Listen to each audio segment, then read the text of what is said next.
चलो ये क्वेश्चन देखते हैं। A particle of mass m is moving with 2v speed, collides with 2m का mass going with speed v in the same direction. After collision, the first mass is stopped completely. Second mass splits into two particles, each of mass m, which move at angle 45 with respect to original direction. Speed of each moving particle क्या रहेगा? ठीक है, तो ये m का आपका है एक मास, ये जा रहा है v से, 2v से, राइट। दूसरा एक मास है 2m का है, ये जा रहा है v से। अब ये दोनों हो गए कोलाइड। कोलिजन के बाद ये जो m वाला है ये रुक गया पूरी तरह से, और जो आपका 2m वाला है इसके दो टुकड़े हो गए। एक टुकड़ा ऐसा 45 पे गए, एक टुकड़ा m का रहेगा, इसका मान लो स्पीड है v डैश, और ये जो ओरिजिनल डायरेक्शन थी उससे कितना एंगल बना रहा है 45, और दूसरा जो है वो बना रहा है m।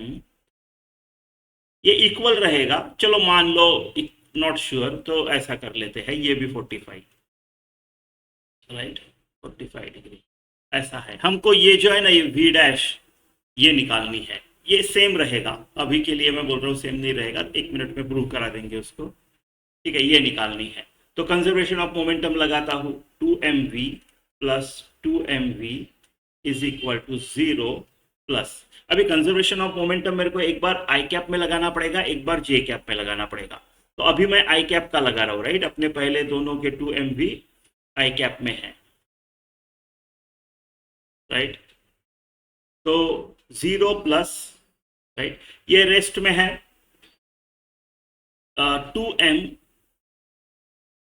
राइट। अच्छा, 2m के दो टुकड़े हो गए, अभी 2m के दो टुकड़े हो गए, ये 2m तो है नहीं, तो m v डैश cos 45 ऐसा आएगा, प्लस ये दूसरा वाला m v double dash cos 45 ऐसा आ गया। तो 4mv is equal to m v dash by root 2 plus m v double dash by root 2। ठीक है, ठीक है, m काट देता हूं मैं, तो 4v is equal to m v dash plus m v double dash. अच्छा, m तो काट दिया ना मैंने,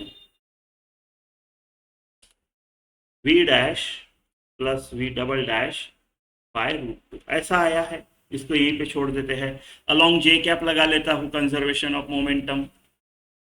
ठीक है, जे कैप में तो इनिशियल मोमेंटम 0 है, पूरा आई कैप की तरफ है, तो 0 is equal to M V dash, इसका इस तरफ कंपोनेंट आएगा पॉजिटिव जे कैप की तरफ, तो साइन 45, माइनस इसका कंपोनेंट माइनस जे कैप की तरफ आएगा, तो minus M V double dash sine 45, right. तो v dash equal to v double dash आ जाता है यहाँ से, है ना, यानी ये दोनों एक ही है, इसके बाद v डैश ही बोलूंगा इनको, है ना। तो यहाँ पे अगर दोनों इक्वल है तो 2 times v dash upon root 2 is equal to 4। ये 4 के साथ 2 काट लेता हूँ मैं, तो v डैश जो आता है वो 2 रूट 2 v आता है। ये 4v था ना, हाँ, ऐसा 2 रूट 2 v आ जाता है आपका, ये चौथा ऑप्शन।